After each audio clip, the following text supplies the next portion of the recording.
Hari Tumpeng Kandang dirayakan sebagian besar masyarakat di Bali Sabtu 26 November, tak terkecuali di Kabupaten Buleleng.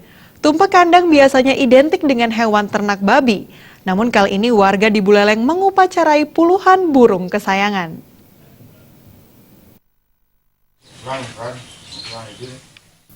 Hari Tumpeng Kandang dirayakan sebagian besar masyarakat di Bali pada Sabtu 26 November, tak terkecuali di Kabupaten Buleleng. Di Buleleng, sejumlah warga melakukan upacara yang cukup besar sebagai bentuk penghormatan kepada hewan dan pengamalan ajaran Trihita Karana. Salah satu warga yang melakukan upacara Tumpeng Kandang atau Tumpeng Uye adalah Jero Mangku Made Sudirte. Berbeda dengan perayaan Tumpeng Kandang yang identik dengan hewan ternak babi, Sudirte mengupacarai burung kesayangannya yang mencapai puluhan ekor. Sebelum memulai upacara, Sudirte sebelumnya menyiapkan sarana banten untuk upacara. Banten itu diletakkan di depan sangkar dan diawali dengan prosesi upacara. Sudirte menjelaskan Tumpeng Kandang merupakan tradisi yang dilakukan secara turun-temurun 6 bulan sekali. Sejak dulu keluarganya tak pernah absen melakukan tradisi ini.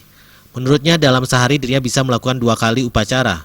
Pertama, upacara dilakukan untuk hewan peliharaan yang dipelihara di rumah. Kedua, upacara untuk hewan ternak di kebun.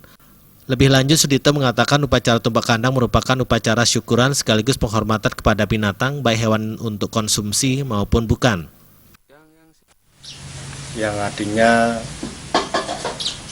menghormati hubungan kita dalam Trihita Karana itu ada yang namanya hubungan manusia dengan alam. Nah, sebagai bentuk wujudan dari hubungan manusia dengan alam seperti ini di Tumpeng Kandang ini kita memberikan penghormatan kepada semua ciptaan Tuhan dalam wujudnya hewan. Seperti hari ini tadi sudah dilakukan penghormatan terhadap burung sebagai peliharaan kita.